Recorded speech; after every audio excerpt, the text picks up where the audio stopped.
মুহূৰ্তৰ আটাইতকৈ ডাঙৰ খবৰ আজিৰে পৰা ৰাজ্যত নাথাকিব এটা মহকুমা মহকুমাৰ বিপৰীতে থাকিব আজিৰে পৰা একোখনকৈ সমজিলা প্ৰশাসনিক সংস্কাৰক গতি দিয়াৰ উদ্দেশ্যে এই বৃহৎ পদক্ষেপ গ্ৰহণ কৰিছে হিমন্ত বিশ্ব শৰ্মা চৰকাৰে আৰু প্ৰথম পৰ্যায়ত ৩৯খন সমজিলা উদ্ঘাটন কৰিবলৈ গৈ আছে ৰাজ্য চৰকাৰে এই মুহূৰ্তত লৈ আহিছে গুৰুত্বপূৰ্ণ খবৰ আজিৰে পৰা ৰাজ্যত নাথাকিব মহকুমা প্ৰশাসনিক সংস্কাৰক নতুন গতি দিয়াৰ উদ্দেশ্যে এই বৃহৎ পদক্ষেপ গ্ৰহণ কৰিছে হিমন্ত চৰকাৰে মহকুমাৰ বিপৰীতে থাকিব একোখনকৈ সমজিলা মহকুমাৰ বিপৰীতে থাকিব এতিয়াৰে পৰা একোখনকৈ সমজিলা জিলা সদৰৰ দৰে এতিয়াৰে পৰা সমজিলাতে কৰিব পাৰিব বহু কাম কাজ আজিৰে পৰা সংযোজন হ'ব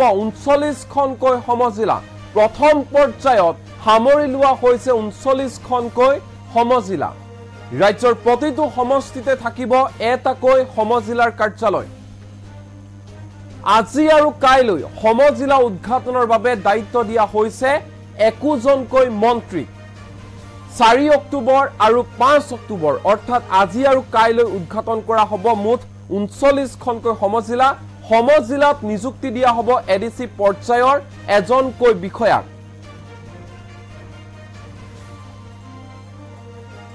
সমজিলাৰ জৰিয়তে কি কি সুবিধা লাভ কৰিব সেৱা লাভ কৰিব হেয়া এই মুহূৰ্তত জনাবলৈ চেষ্টা কৰিম ভূমি ৰাজহ সম্পৰ্কীয় সেৱা উন্নয়ন আৰু জনকল্যাণমূলক আঁচনি ৰূপায়ণ প্ৰশাসনিক ক্ষমতা এইবোৰ হা সুবিধা আপুনি লাভ কৰিব দণ্ডাধিকাৰীয় ক্ষমতা খাদ্য আৰু অসামৰিক যোগান আবকাৰী পঞ্চায়ত আৰু গ্ৰামোন্নয়ন এইসমূহ সেৱা আপুনি লাভ কৰিব দুৰ্যোগ ব্যৱস্থাপনাৰ অন্তৰ্গত সকলো হা সুবিধা সহায় সহযোগিতা আপুনি লাভ কৰিব সমজিলাত আজি ১৪খনকৈ জিলাত সমজিলা উদ্ঘাটন কৰা হ'ব আৰু এই ১৪খন জিলাৰ ৩৯টা মহকুমাত সমজিলা উদ্ঘাটন কৰা হ'ব কাইলৈ ১১খনকৈ জিলাত সমজিলা উদ্ঘাটন কৰা হ'ব কাইলৈ জালুকবাৰীত সমজিলা উদ্ঘাটন কৰিব ৰাজ্যৰ মুখ্যমন্ত্ৰী ডক্টৰ হিমন্ত বিশ্ব শৰ্মাই আৰু আপুনি যদিহে সমজিলাৰ বাসিন্দা তেনেহলে আপোনালৈ এই মুহূৰ্তত শুভেচ্ছা জ্ঞাপন কৰিছো পুনৰবাৰ কৈছো সমজিলা গঠনেৰে প্ৰশাসনিক সংস্কাৰক নতুন গতি দিয়া প্ৰথমখন ৰাজ্য হিচাপে বিবেচিত হৈছে অসম আৰু এই সমজিলাৰ জৰিয়তে আপুনি প্ৰায় সকলো চৰকাৰী সেৱা হা সুবিধা আপুনি লাভ কৰিব মহকুমাতে অৰ্থাৎ আজিৰে পৰা যদিও ৰাজ্যত মহকুমা নাথাকে মহকুমাৰ হলনি সমজিলা থাকিব আৰু এই সমজিলাতে আপুনি সকলো ধৰণৰ সুবিধা লাভ কৰিব আজি আৰু কাইলৈ উদ্ঘাটন কৰা হ'ব ৩৯খনকৈ সমজিলা সমজিলাৰ গুৰুত্বপূৰ্ণ বৈশিষ্ট্যসমূহ হৈছে এনে ধৰণৰ যে জিলাৰ ভিতৰতে এক ক্ষুদ্ৰ প্ৰশাসনিক গোট হৈছে সমজিলা নাগৰিকলৈ যথা সময়ত অত্যাৱশ্যকীয় চৰকাৰী সেৱা প্ৰদানৰ এই দৃঢ় প্ৰচেষ্টা প্ৰশাসনিক দক্ষতা বৃদ্ধিৰ দিশত সমজিলা গঠন হৈছে এক উল্লেখনীয় পদক্ষেপ নাগৰিকৰ বাবে সুচল চৰকাৰী সেৱাৰ এক উৎকৃষ্ট পদক্ষেপ আমি ইতিমধ্যে কৈছো যে কাইলৈ মুখ্যমন্ত্ৰী হিমন্ত বিশ্ব শৰ্মাই জালুকবাৰী সমজিলা উদ্ঘাটন কৰিব আজিৰ আমি যদি চাওঁ আজিৰ দিনটোত কোট কোট সমজিলা উদ্ঘাটন কৰা হ'ব আৰু কোনে কোনে উদ্ঘাটন কৰিব মুখ্য অতিথি কোন কোন হ'ব কোনখন সমজিলাত হেয়া এই মুহূৰ্তত এনিটক্সৰ দৰ্শকক জনাবলৈ চেষ্টা কৰিম যে আজি ধুবুৰীত বিলাসীপাৰা গোলকগঞ্জ এই দুখনকৈ সমজিলা গঠন কৰা হ'ব উদ্ঘাটন কৰা হ'ব য'ত মুখ্য অতিথি হিচাপে থাকিব ৰঞ্জিত কুমাৰ দাস গোৱালপাৰা যদি চাওঁ গোৱালপাৰাত পশ্চিম গোৱালপাৰা সমজিলা উদ্ঘাটন কৰা হ'ব আৰু উদ্ঘাটন কৰিব শ্ৰী উৰ্খাও গৰা ব্ৰহ্মই সমান্তৰালকৈ কামৰূপত যদি আমি চাওঁ ৰঙিয়া সমজিলা উদ্ঘাটন কৰা হ'ব চন্দ্ৰমোহন পাটোৱাৰীয়ে তাত উদ্ঘাটন কৰিব নগাঁৱত কলিয়াবৰ আৰু চিপাজাৰত সমজিলা গঠন কৰা হ'ব উদ্ঘাটন কৰা হ'ব আৰু কেশৱ মহন্ত উদ্ঘাটন কৰিব দৰঙত যদি আমি চাওঁ দৰঙত দলগাঁও উদ্ঘাটন কৰিব অশোক সিংহলে এনেধৰণে কাৰ্যসূচী বনাই দিয়া হৈছে সমান্তৰালকৈ পীযুষ হাজৰিকাই নদুৱাৰ আৰু বিহালীত এই দুখন সমজিলা উদ্ঘাটন কৰিব নন্দিতা গাৰ্লুচাই গহপুৰত সমজিলা উদ্ঘাটন কৰিব ডক্টৰ ৰনোজ পেগুৱে ঢকুৱাখানা সমজিলা উদ্ঘাটন কৰিব যোগেন মোহনে জুনাইত আৰু মাৰ্ঘেৰিটাত, বিমল বৰাই শদিয়াত আৰু যোগেন মোহনে খোৱাঙতো উদ্ঘাটন কৰিব, অজন্তা নেওগে তিতাবৰত, সঞ্জয় কিষাণে দেৰগাঁও সৰুপথাৰত উদ্ঘাটন কৰিব, বোকাখাটত উদ্ঘাটন কৰিব সমজিলা, অতুল বৰাই, জয়ন্ত মল্ল বৰুৱাই পাথাৰকান্দি আৰু ৰামকৃষ্ণ নগৰত সমজিলা উদ্ঘাটন কৰিব। সমান্তৰাল কাইলৈ দিনটোত যদি আমি চাওঁ, কাইলৈ মুখ্যমন্ত্ৰী ডক্টৰ হিমন্ত বিশ্ব শৰ্মাই জালুকবাৰী, নতুন গুৱাহাটী এই দুখন সমজিলা উদ্ঘাটন কৰিব। চন্দ্ৰমোহন পাটোৱাৰীয়ে দিছপুৰত সমজিলা উদ্ঘাটন কৰিব। সমান্তৰালকৈ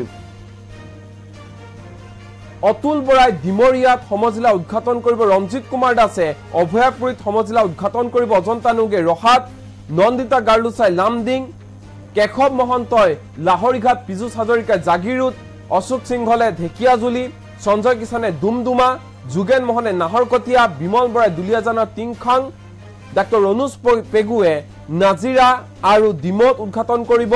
সমান্তৰালকৈ যোগেন মোহনে মাহমৰাত উদ্ঘাটন কৰিব সমজিলা আৰু জয়ন্ত মল্ল বৰুৱাই লক্ষীপুৰত সমজিলা উদ্ঘাটন কৰিব কাইলৈ দিনটোত। এতিয়া কথাটো হৈছে সমজিলাৰ জৰিয়তে আপুনি কি কি সেৱা লাভ কৰিব। জনহিতাৰ্থে উৎসৰ্গিত গুৰুত্বপূৰ্ণ সেৱাসমূহ এনেধৰণৰ হৈছে ভূমি ৰাজহ সম্পৰ্কীয় সেৱা। আৰু ভূমি ৰাজহ সম্পৰ্কীয় সেৱা বুলি ক'লে এইকেইটা বিষয় আহি পৰে। নিকট আত্মীয়তাৰ প্ৰমাণপত্ৰ, জাতিগত প্ৰমাণপত্ৰ, NCL, স্থায়ী বাসিন্দাৰ প্ৰমাণপত্ৰ আদি প্ৰদান, এইবোৰ আপুনি সমজিলাতে লাভ কৰিব এতিয়াৰে পৰা। সমান্তৰালকৈ ভূমি বিক্ৰীৰ অনুমতি আৰু অন্যান্য সেৱা, লাট মণ্ডলৰ বদলীকৰণ বা কৰ্তব্যস্থান নিৰ্বাচন, গাঁও প্ৰধান মৌজাদাৰৰ নিযুক্তি, এইসমূহ সেৱা আপুনি এতিয়াৰে পৰা সমজিলাত লাভ কৰিব। উন্নয়নৰ জনকল্যাণমূলক আঁচনি ৰূপায়ণ, যেনেধৰণে অৰুণোদয় আঁচনি, বিধায়কৰ স্থানীয় এলেকা উন্নয়নমূলক পুঁজি আৰু সাংসদৰ স্থানীয় এলেকাৰ পুঁজিৰ কাম কাজ, অংগনবাড়ী কেন্দ্ৰ, বিদ্যালয়, উপকেন্দ্ৰ, চৰকাৰী চিকিৎসালয়, খোৱাপানীৰ আঁচনি, স্বচ্ছ ভাৰত মিছন আদিলৈ সহায়তা লাভ কৰিব সমজিলাৰ জৰিয়তে। উন্নয়নমূলক কাম কাজত পঞ্চায়ত, ব্লক, নগৰ সমিতি, পৌৰ নিগমলৈ সহায়তা আগবঢ়াব আৰু সকলো উন্নয়নমূলক কামৰ নিৰীক্ষণ কৰা হ'ব সমজিলাত। প্ৰশাসনিক ক্ষমতা এনেধৰণৰ সমজিলাৰ অন্তৰ্গত সকলো চৰকাৰী বিভাগৰ ওপৰত প্ৰশাসনিক কৰ্তৃত্ব দিয়া হ'ব সমজিলাত। দণ্ডাধিকাৰীয় ক্ষমতাসমূহ এনেধৰণৰ অনুষ্ঠান, সমাৰোহ, মেলা আদি অনুষ্ঠিত কৰাৰ ক্ষেত্ৰত আপুনি যদি অনুমতি লাগে তেনেহ'লে আপুনি জিলা সদৰলৈ নগলেও হ'ব, আপুনি সমজিলাতে এইসমূহ সুবিধা লাভ কৰিব। প্ৰয়োজন অনুসাৰে ফৌজদাৰী বিধি আৰু ভাৰতীয় নাগৰিক সুৰক্ষা সংহিতাৰ অধীনত কাৰ্যবাহী দণ্ডাধিকাৰ ক্ষমতা সমজিলাতে পাব। খাদ্য আৰু অসামৰিক যোগান, এনেধৰণৰ ৰেচন কাৰ্ড প্ৰদান, ৰাজহুৱা বিতৰণ ব্যৱস্থাৰ চাউল, কেৰাচিন তেলৰ আবণ্টন, সুলভ মূল্যৰ দোকান আৰু গাঁও পঞ্চায়ত সমবায় সমিতিৰ অনুজ্ঞাপত্ৰ প্ৰদান, মধ্যাহ্ন ভোজনৰ খাদ্য সামগ্ৰী সংগ্ৰহ, এইবোৰ সমজিলাতে আপুনি লাভ কৰিব। আবকাৰী ক্ষেত্ৰত অবৈধ সুৰা বিৰোধী ব্যৱস্থা, ভাৰতত নিৰ্মিত বিদেশী সুৰাৰ খুচুৰা বিক্ৰীৰ অনুমতি, অস্থায়ী বাৰ লাইচেন্স প্ৰদান, এইসমূহ সুবিধা লাভ কৰিব সমজিলাত। পঞ্চায়ত আৰু গ্ৰামোন্নয়ন, MGNREGA, PMAYG, NSAP, ASRLM ইত্যাদি আঁচনি ৰূপায়ণ কৰা হ'ব সমজিলাত। দুৰ্যোগ ব্যৱস্থাপনাৰ অন্তৰ্গত বান সাহায্য, প্ৰাকৃতিক দুৰ্যোগৰ সময়ত পুনৰ সংস্থাপনৰ বাবে অনুদান সহায়তা, প্ৰাকৃতিক দুৰ্যোগ, অগ্নিকাণ্ডত প্ৰাণ হেৰুওৱা লোকৰ পৰিয়াললৈ ক্ষতিপূৰণ, দুৰ্যোগ ব্যৱস্থাপনা পৰিকল্পনা প্ৰস্তুতকৰণ, SDRFৰ প্ৰস্তাৱক অনুমোদন, দুৰ্যোগৰ সময়ত প্ৰয়োজনীয় সামগ্ৰী ক্ৰয়, এনেধৰণৰ সকলো সেৱা সুবিধা আপুনি সমজিলাতে এতিয়াৰে পৰা লাভ কৰিব। আকৌ কৈছোঁ, ADC পৰ্যায়ৰ এগৰাকীকৈ বিষয়াক নিযুক্তি দিয়া হ'ব আৰু প্ৰথম পৰ্যায়ত সামৰি লোৱা হৈছে 39খনকৈ সমজিলা। আজি আৰু কাইলৈ সমজিলা উদ্ঘাটনৰ বাবে দায়িত্ব দিয়া হৈছে 21জনকৈ মন্ত্ৰীক। ৰাজ্যৰ প্ৰতিটো সমষ্টিতে থাকিব এটাকৈ সমজিলাৰ কাৰ্যালয় আৰু সমজিলা নিযুক্তি দিয়া হ'ব ADC পৰ্যায়ৰ এজনকৈ বিষয়াক। এই মুহূৰ্তত ৰাজ্যৰ মুখ্যমন্ত্ৰী ডক্টৰ হিমন্ত বিশ্ব শৰ্মাৰ মন্তব্য আমাৰ লগত আছে। কি কৈছে হিমন্ত বিশ্ব শৰ্মাই সমজিলা সন্দৰ্ভত শুনো আহক। এতিয়া আমি অসমত মহকুমা ব্যৱস্থাটোৰ বিলুপ্তি কৰিছো। অহা কালিৰ পৰা আমাৰ ৰাজ্যত কোনো মহকুমা নাথাকিব। মহকুমাক আমি এতিয়াৰ পৰা সমজিলা বুলি জানিম। সমজিলা মানে জিলাৰ প্ৰায় সমান, অৰ্থাৎ জিলা উপায়ুক্তৰ যিমান ক্ষমতা থাকে সমজিলাধিপতিজনৰো একেই সমান ক্ষমতা থাকিব। অহাকালি আমি 39টা বিধানসভা সমষ্টিত মহকুমাৰ পৰিৱৰ্তে বা মহকুমা ব্যৱস্থাৰ বিলুপ্তি কৰি আমি সমজিলা স্থাপন কৰিম। এয়া হ'ল প্ৰথম পৰ্যায়। দ্বিতীয় পৰ্যায়ত আমি আৰু প্ৰায় ৩৫টা বিধানসভা সমষ্টিত আমি সমজিলাৰ কাৰ্যালয় স্থাপন কৰিম। অহা কালি আৰু পৰহি আমাৰ মন্ত্ৰীসভাৰ সদস্যসকলে অসমৰ বিভিন্ন স্থানত গৈ সমজিলাসমূহৰ আধাৰশিলা স্থাপন কৰিব। ইয়াৰ ফলত ভূমিৰ বিভিন্ন কামৰ বাবে সততে আমি জিলা সদৰ কাৰ্যালয়ত যাব নালাগিব। বিভিন্ন ধৰণৰ NOC পাৰ্মিশনৰ বাবে আমি জিলাৰ সদৰত যাব নালাগিব। MLA আনটাইড ফাণ্ড আদি বিভিন্ন চৰকাৰী ধনৰ লেনদেনৰ বাবে আমি জিলা সদৰত যাব নালাগিব। আবকাৰী বিভাগৰ কাম কাজৰ বাবে আমি জিলা সদৰত যাব নালাগিব। ৰেচন কাৰ্ড আদি বনোৱাৰ কাৰণে আমি জিলা সদৰত যাব নালাগিব। এই সমজিলাৰ কাৰ্যালয়তে এই গোটেইবোৰ কাম সমাপন হ'ব। মই ভাবোঁ এই সমজিলাৰ ব্যৱস্থাই বহুদিনৰ মহকুমা আন্দোলনৰো এটা সফল সামৰণি পৰিলে। লাহে লাহে 126টা সমষ্টিতে এই সমজিলা স্থাপন হ'ব। অহাকালি আমি এটা নতুন প্ৰশাসনিক ব্যৱস্থাত এটা নতুন আৰম্ভণি কৰিম। আপোনালোকৰ সকলোৰে সহযোগিতা কামনা কৰিছোঁ আৰু আপোনালোকৰ আশীৰ্বাদ কামনা কৰিছোঁ। এতিয়া আমি অসমত মহকুমা ব্যৱস্থাটোৰ বিলুপ্তি কৰিছোঁ। অহাকালিৰ পৰা আমাৰ ৰাজ্যত কোনো মহকুমা নাথাকিব। মহকুমাক আমি এতিয়াৰ পৰা সমজিলা বুলি জানিম। সমজিলা মানে জিলাৰ প্ৰায় সমান, অৰ্থাৎ জিলা উপায়ুক্তৰ যিমান ক্ষমতা থাকে সমজিলাধিপতিজনৰো একেই সমান ক্ষমতা থাকিব। অহাকালি আমি 39টা বিধানসভা সমষ্টিত মহকুমাৰ পৰিৱৰ্তে বা মহকুমা ব্যৱস্থাৰ বিলুপ্তি কৰি আমি সমজিলা স্থাপন কৰিম। এয়া হ'ল প্ৰথম পৰ্যায়।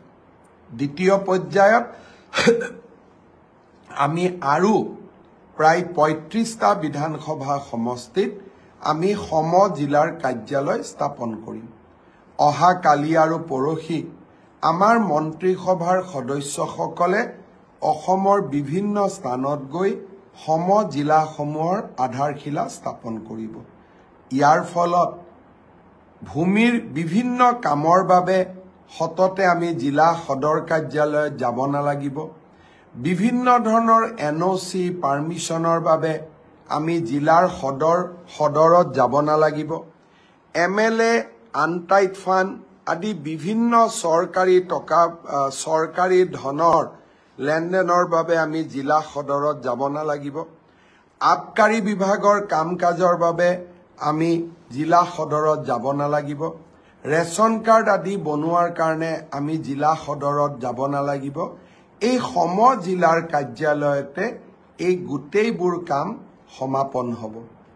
মই ভাবোঁ এই সমজিলাৰ ব্যৱস্থাই বহুদিনৰ মহকুমা আন্দোলনৰো এটা সফল সামৰণি পৰিলে। লাহে লাহে 126টা সমষ্টিতে এই সমজিলা স্থাপন হ'ব। অহাকালি আমি এটা নতুন প্ৰশাসনিক ব্যৱস্থাত এটা নতুন আৰম্ভণি কৰিম। আপোনালোকৰ সকলোৰে সহযোগিতা কামনা কৰিছোঁ আৰু আপোনালোকৰ আশীৰ্বাদ কামনা কৰিছোঁ। এতিয়া আমি অসমত মহকুমা ব্যৱস্থাটোৰ বিলুপ্তি কৰিছোঁ। অহাকালিৰ পৰা আমাৰ ৰাজ্যত কোনো মহকুমা নাথাকিব। মহকুমাক আমি এতিয়াৰ পৰা সমজিলা বুলি জানিম। সমজিলা মানে জিলাৰ প্ৰায় সমান, অৰ্থাৎ জিলা উপায়ুক্তৰ যিমান ক্ষমতা থাকে সমজিলাধিপতিজনৰো একেই সমান ক্ষমতা থাকিব। অহাকালি আমি 39টা বিধানসভা সমষ্টিত মহকুমাৰ পৰিৱৰ্তে বা মহকুমা ব্যৱস্থাৰ বিলুপ্তি কৰি আমি সম জিলা স্থাপন কৰিম। এয়া হ'ল প্ৰথম পৰ্যায়। দ্বিতীয় পৰ্যায়ত আমি আৰু প্ৰায় ৩৫টা বিধানসভা সমষ্টিত আমি সম জিলাৰ কাৰ্যালয় স্থাপন কৰিম। অহা কালি আৰু পৰহি আমাৰ মন্ত্ৰীসভাৰ সদস্যসকলে অসমৰ বিভিন্ন স্থানত গৈ সম জিলাসমূহৰ আধাৰশিলা স্থাপন কৰিব। ইয়াৰ ফলত ভূমিৰ বিভিন্ন কামৰ বাবে সততে আমি জিলা সদৰ কাৰ্যালয়ত যাব নালাগিব। বিভিন্ন ধৰণৰ NOC পাৰমিশনৰ বাবে আমি জিলাৰ সদৰত যাব নালাগিব। MLA আনটাইড ফাণ্ড আদি বিভিন্ন চৰকাৰী ধনৰ লেনদেনৰ বাবে আমি জিলা সদৰত যাব নালাগিব। আবকাৰী বিভাগৰ কাম কাজৰ বাবে আমি জিলা সদৰত যাব নালাগিব। ৰেচন কাৰ্ড আদি বনোৱাৰ কাৰণে আমি জিলা সদৰত যাব নালাগিব। এই সম জিলাৰ কাৰ্যালয়তে এই গোটেইবোৰ কাম সমাপন হ'ব। মই ভাবোঁ এই সম জিলাৰ ব্যৱস্থাই বহুদিনৰ মহকুমা আন্দোলনৰো এটা সফল সামৰণি পৰিলে। লাহে লাহে 126টা সমষ্টিতে এই সম জিলা স্থাপন হ'ব। অহাকালি আমি এটা নতুন প্ৰশাসনিক ব্যৱস্থাত এটা নতুন আৰম্ভণি কৰিম। আপোনালোকৰ সকলোৰে সহযোগিতা কামনা কৰিছোঁ আৰু আপোনালোকৰ আশীৰ্বাদ কামনা কৰিছোঁ। এতিয়া আমি অসমত মহকুমা ব্যৱস্থাটোৰ বিলুপ্তি কৰিছোঁ। অহাকালিৰ পৰা আমাৰ ৰাজ্যত কোনো মহকুমা নাথাকিব। মহকুমাক আমি এতিয়াৰ পৰা সম জিলা বুলি জানিম। সম জিলা মানে জিলাৰ প্ৰায় সমান, অৰ্থাৎ জিলা উপায়ুক্তৰ যিমান ক্ষমতা থাকে সম জিলাধিপতিজনৰো একেই সমান ক্ষমতা থাকিব। অহাকালি আমি 39টা বিধানসভা সমষ্টিত মহকুমাৰ পৰিৱৰ্তে বা মহকুমা ব্যৱস্থাৰ বিলুপ্তি কৰি আমি সম জিলা স্থাপন কৰিম। এয়া হ'ল প্ৰথম পৰ্যায়। দ্বিতীয় পৰ্যায়ত আমি আৰু প্ৰায় ৩৫টা বিধানসভা সমষ্টিত আমি সম জিলাৰ কাৰ্যালয় স্থাপন কৰিম। অহা কালি আৰু পৰহি আমাৰ মন্ত্ৰীসভাৰ সদস্যসকলে অসমৰ বিভিন্ন স্থানত গৈ সম জিলাসমূহৰ আধাৰশিলা স্থাপন কৰিব। ইয়াৰ ফলত ভূমিৰ বিভিন্ন কামৰ বাবে সততে আমি জিলা সদৰ কাৰ্যালয়ত যাব নালাগিব। বিভিন্ন ধৰণৰ NOC পাৰমিশনৰ বাবে আমি জিলাৰ সদৰত যাব নালাগিব। MLA আনটাইড ফাণ্ড আদি বিভিন্ন চৰকাৰী ধনৰ লেনদেনৰ বাবে আমি জিলা সদৰত যাব নালাগিব। আবকাৰী বিভাগৰ কাম কাজৰ বাবে আমি জিলা সদৰত যাব নালাগিব। ৰেচন কাৰ্ড আদি বনোৱাৰ কাৰণে আমি জিলা সদৰত যাব নালাগিব। এই সম জিলাৰ কাৰ্যালয়তে এই গোটেইবোৰ কাম সমাপন হ'ব। মই ভাবোঁ এই সম জিলাৰ ব্যৱস্থাই বহুদিনৰ মহকুমা আন্দোলনৰো এটা সফল সামৰণি পৰিলে। লাহে লাহে 126টা সমষ্টিতে এই সম জিলা স্থাপন হ'ব। অহাকালি আমি এটা নতুন প্ৰশাসনিক ব্যৱস্থাত এটা নতুন আৰম্ভণি কৰিম। আপোনালোকৰ সকলোৰে সহযোগিতা কামনা কৰিছোঁ আৰু আপোনালোকৰ আশীৰ্বাদ কামনা কৰিছোঁ। এতিয়া আমি অসমত মহকুমা ব্যৱস্থাটোৰ বিলুপ্তি কৰিছোঁ। অহাকালিৰ পৰা আমাৰ ৰাজ্যত কোনো মহকুমা নাথাকিব। মহকুমাক আমি এতিয়াৰ পৰা সম জিলা বুলি জানিম। সম জিলা মানে জিলাৰ প্ৰায় সমান, অৰ্থাৎ জিলা উপায়ুক্তৰ যিমান ক্ষমতা থাকে সম জিলাধিপতিজনৰো একেই সমান ক্ষমতা থাকিব। অহাকালি আমি 39টা বিধানসভা সমষ্টিত মহকুমাৰ পৰিৱৰ্তে বা মহকুমা ব্যৱস্থাৰ বিলুপ্তি কৰি আমি সম জিলা স্থাপন কৰিম। এয়া হল প্ৰথম পৰ্যায় দ্বিতীয় পৰ্যায়ত